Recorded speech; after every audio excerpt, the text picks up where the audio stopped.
estou falando. Bendito seja Deus. Eu quero agradecer por esta oportunidade que o Senhor nos concede nesta noite, juntos adorarmos a Deus, louvar o Senhor, sentir a sua presença, ver o seu agir entre nós. Nesse momento nós iremos meditar na palavra de Deus. Estava orando hoje à tarde, pedindo a Deus uma palavra, e eu preparei algo nesta tarde, mas só que o Senhor, irmãos, o Espírito de Deus mudou a direção.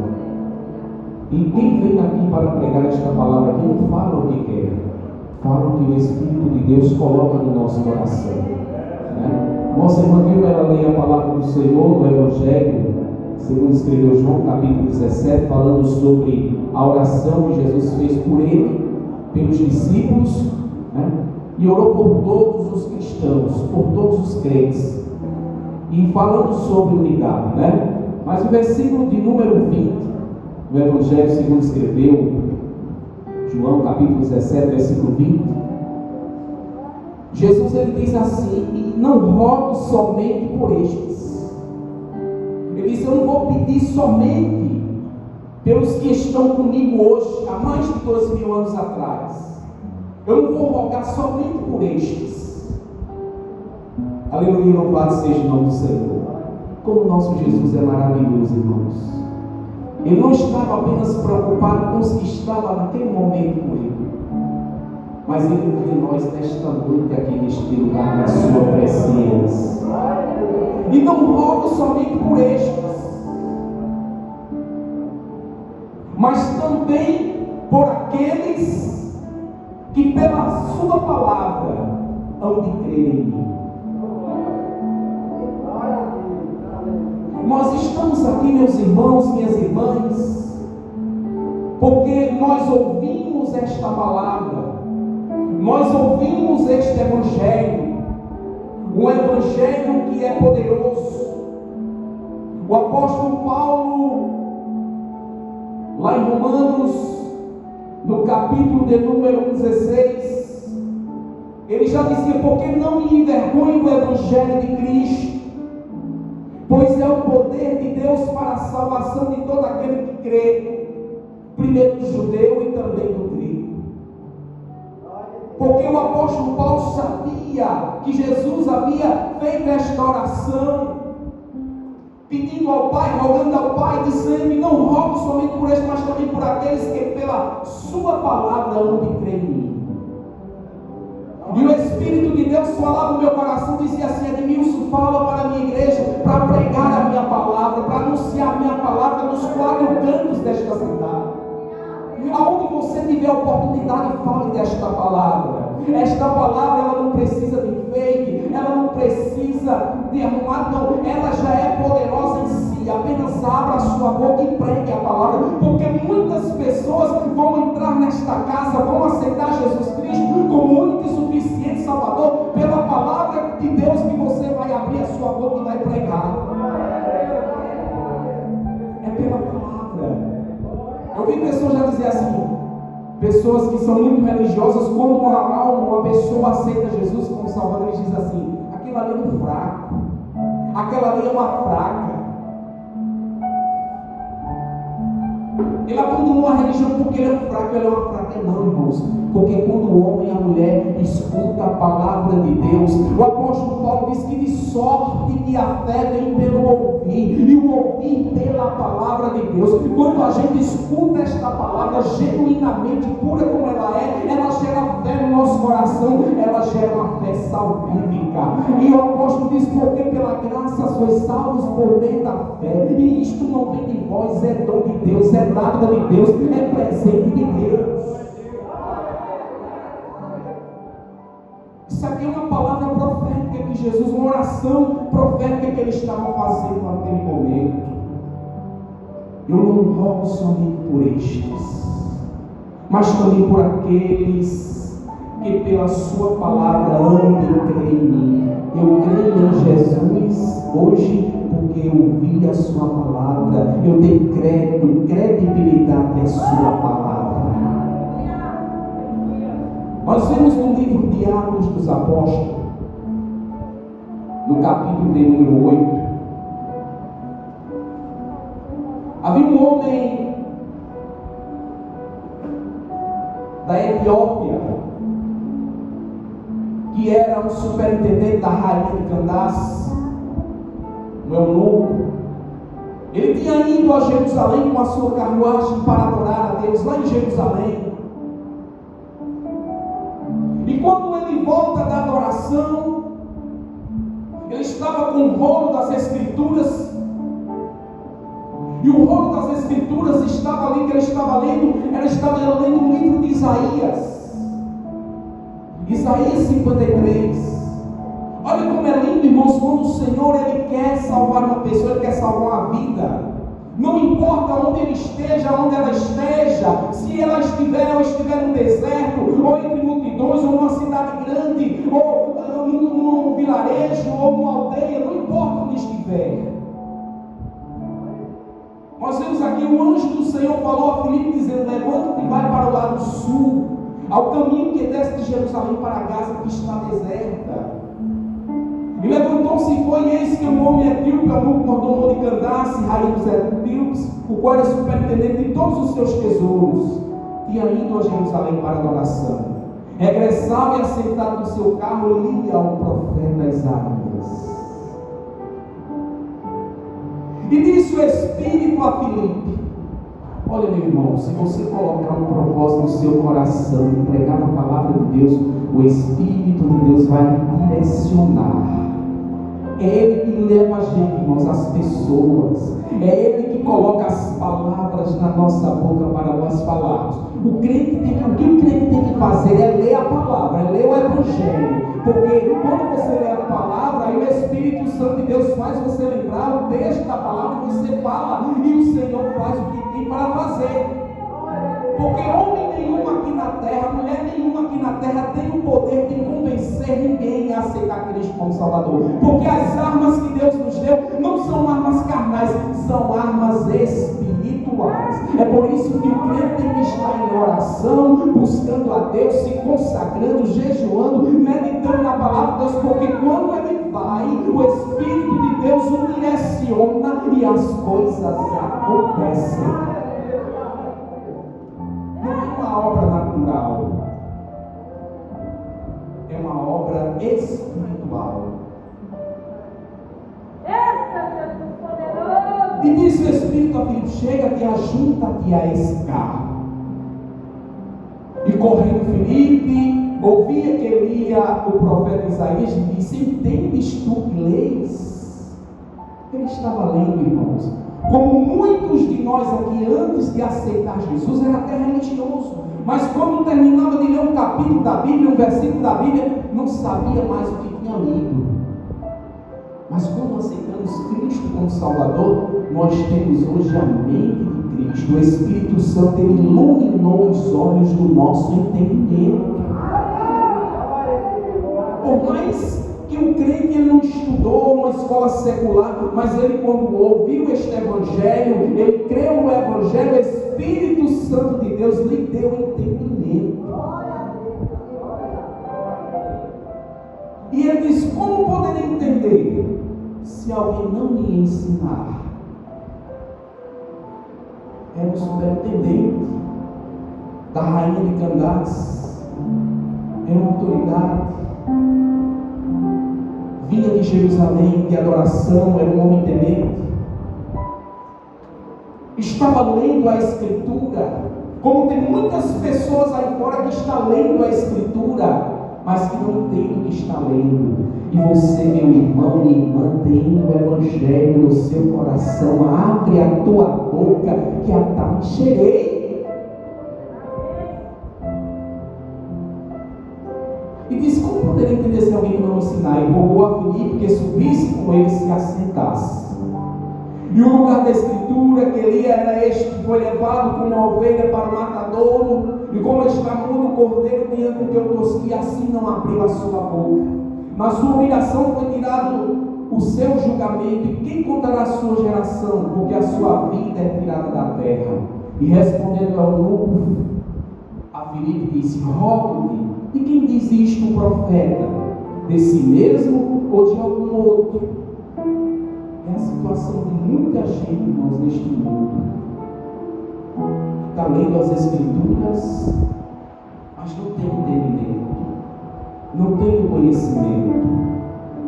E Deus revelou isso para nós. Um certo dia Jesus faz uma oração ao Pai e diz: Pai, graças te dou, porque ocultaste estas coisas aos sábios e entendidos e a revelaste aos pequeninos. E a revelaste aos pequeninos. Aleluia. Então Filipe, abrindo a sua boca e começando nesta escritura, lhe anunciou a Jesus. É esse o assunto, irmãos, quando nós saímos para pregar, é falar deste nome, um nome que está acima de todo nome que se nomeia, tanto neste século como no século vindouro. Aquele que se fez carne e habitou entre nós, que nasceu limpo, ele nunca pecou, puro, ele não veio deste mundo, ele veio diretamente dos céus. O Filho de Deus que nunca saiu andando da sua boca, o único Salvador, a única esperança para a raça humana é Jesus Cristo. Começou a falar de Jesus, e indo eles caminhando, chegaram ao pé de alguma água e disse o eunuco: eis aqui água, quem impede que eu seja batizado? E disse Filipe: é lícito se creres de todo o coração. E respondendo ele, diz: creio que Jesus Cristo é o Filho de Deus. E mandou parar o carro e desceram ambos a água, tanto Filipe como o eunuco o batizou. E quando saíram da água, o Espírito do Senhor arrebatou em Filipe e não viu mais, e o eunuco estava jubiloso e continuou o seu caminho. Irmãos, quando ele ouviu o Evangelho, ouviu nesse livro de Isaías que ali estava falando sobre Jesus, sobre o sofrimento que Jesus passou por causa de cada um de nós, ele creu, parou a carruagem, viu ali água, pediu na mesma hora para ser batizado. A convenção aqui foi uma convenção, uma regeneração. Ele foi regenerado. Regeneração é uma mudança radical. Quando um homem e uma mulher, ele aceita Jesus, convencido pelo Espírito Santo, acontece um fenômeno chamado uma regeneração, uma mudança radical, a ponto de chamar a atenção das pessoas e dizer: mas quem era João e quem é ele hoje? Quem é Maria? Quem era Maria e quem é ela hoje? Porque está escrito na palavra do Senhor: assim que esse alguém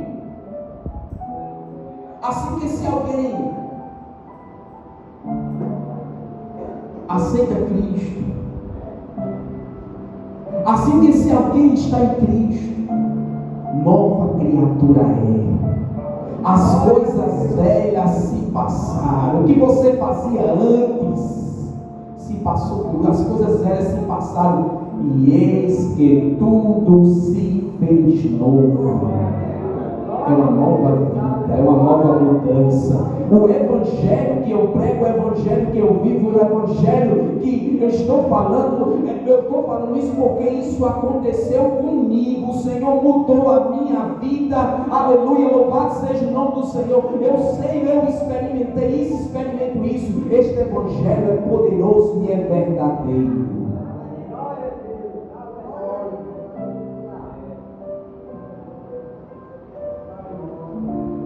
Aleluia.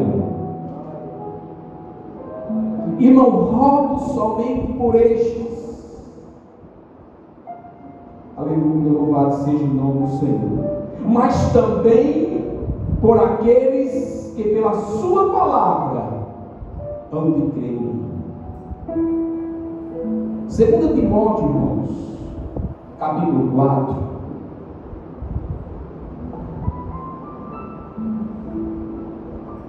Versículo 1. O apóstolo Paulo, ele estava preso lá em Roma, aproximadamente no ano 64 a 67 depois de Cristo, por causa do Evangelho. Estava preso. Ele sabia que estava chegando o momento de ele ser julgado e partir deste mundo. Ele foi martirizado. Mas ele tinha deixado lá em Éfeso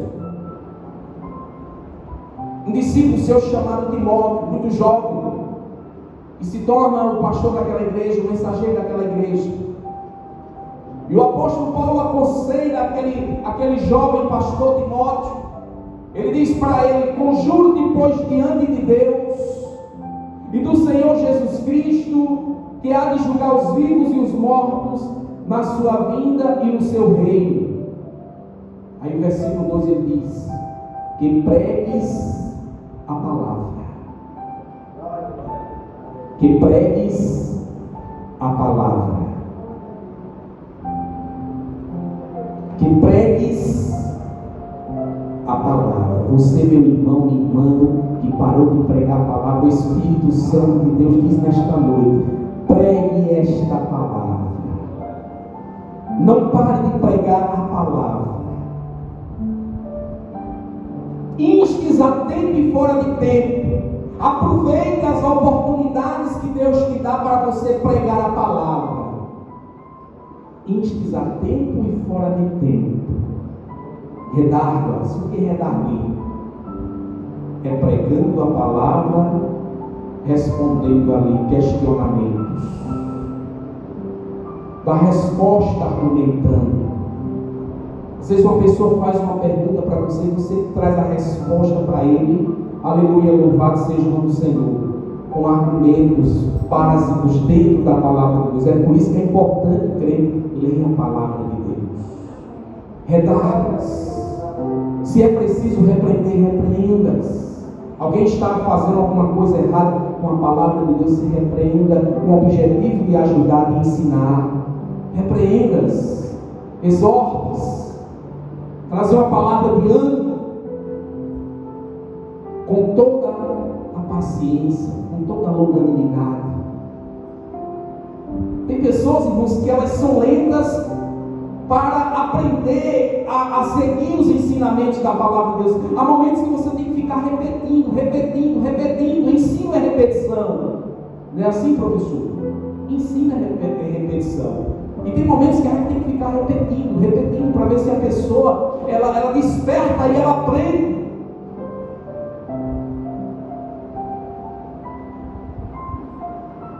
Com toda a longanimidade e doutrina. Aí ele diz assim, porque virá tempo em que não suportarão a sã doutrina. Ele estava dizendo, vai chegar dias, vai chegar momentos que tem pessoas que não vão aceitar o ensino genuíno da palavra de Deus, a sã doutrina. Vai querer ouvir palavras, coisas que venham agradar o seu bel prazer, segundo o desejo do seu coração. Então Paulo está com este zelo, dizendo para Timóteo fazer isso. Mas tendo como enxerga os ouvidos, amontoarão para si doutores conforme as suas próprias consciências. Olha, irmãos, por isso que é importante nós examinarmos as Escrituras, ler a Bíblia Sagrada, porque tem muitas pessoas que até doutores aí vêm com os ensinamentos fora do que está dentro da sã doutrina, e nós temos que ter cuidado. Desde o princípio foi assim. Deus falou com Adão e Eva lá no jardim do Éden. Deus disse, faça assim. O adversário, usando ali naquela serpente, disse o contrário. Você, quando vier ensinamentos contrários à sã doutrina, você fuja disto. A palavra de Deus diz, quem tem ouvidos, ouça o que o Espírito diz às igrejas. A sã doutrina, o ensino genuíno. E ele disse, desviaram os ouvidos da verdade, voltando às fábulas. E Paulo também, ele adverte aqui, em 1 Timóteo 4, mas o Espírito expressamente diz que nos últimos tempos, nós estamos vivendo esses últimos tempos, apostatarão alguns da fé. Não são todos, mas alguns da fé, dando ouvidos a espíritos enganadores. Irmãos, quando eu aceitei Jesus como meu Salvador, eu não estava citando hoje, principalmente os irmãos e as irmãs que são novas convertidas. Nós que já estamos há mais tempo na igreja, a gente sabe o que vocês estão passando. Irmãos, vem muitos conversando, sabe?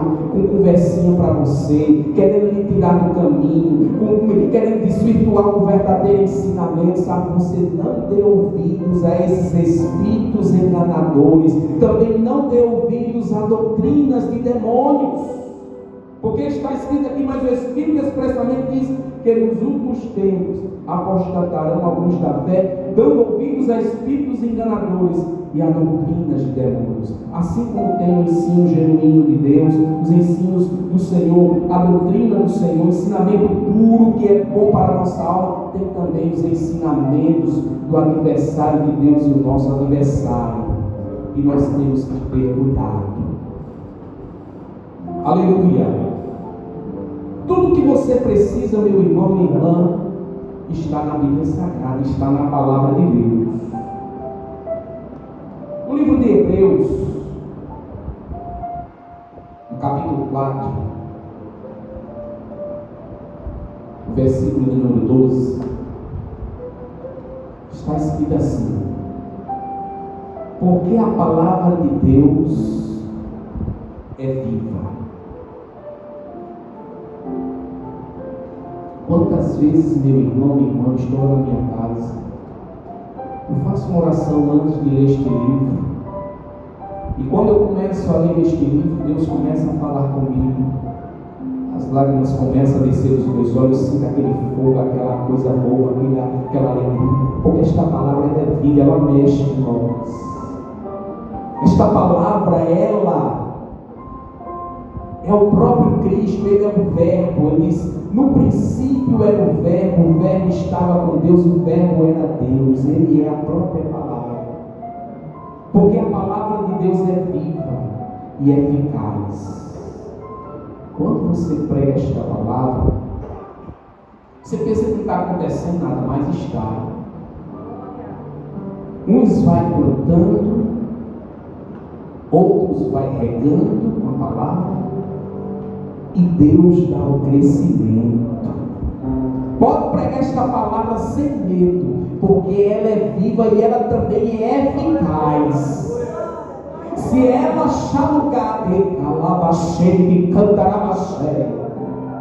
acontece. Você vê.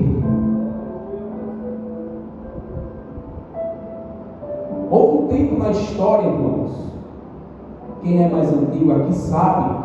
Quem tem uma certa idade sabe que este livro ele foi proibido, era proibido das pessoas falarem. As pessoas diziam assim: ei, não leia este livro não, porque senão você fica louco. Quem já ouviu isso aqui? Muitos ouviram isso. Não leia este livro da capa preta não, senão você vai ficar doido.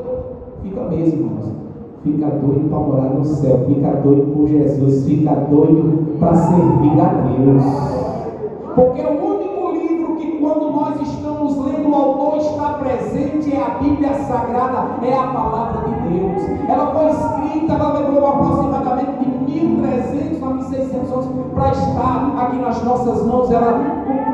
Foram 40 homens inspirados pelo Espírito Santo que escreveu este livro em tempos e épocas diferentes, tudo com harmonia. Pode pegar 40 autores, dê um tema do livro e coloque eles para ler, para escrever sobre o tema, e depois você vai ler esse livro para você ver a salada que vai ter, o negócio todo atrapalhado. Mas esse livro não, a gente vê que a inspiração dele é divina, porque se encaixa. O Antigo Testamento fala tudo nos Salmos, nos profetas, ali na lei, fala tudo sobre Jesus, e no Novo Testamento a gente vê todo o cumprimento de tudo que aconteceu na vida de Jesus. Os profetas haviam profetizado e se cumpriu tudo, e em tempos diferentes, em épocas diferentes, eles escreviam aquilo que o Espírito Santo de Deus revelava para eles escrever. Por isso que quando nós lemos este livro, a gente sente. Se esse livro fosse um livro inofensivo, irmãos, por que tem países aí países fechados, comunistas, não deixa que esse livro seja lido. Porque sabe que quando as pessoas lêem esse livro, há uma mudança. Aleluia. Um homem que vivia como ébrio, ele ouve a mensagem desse livro, aceita Jesus.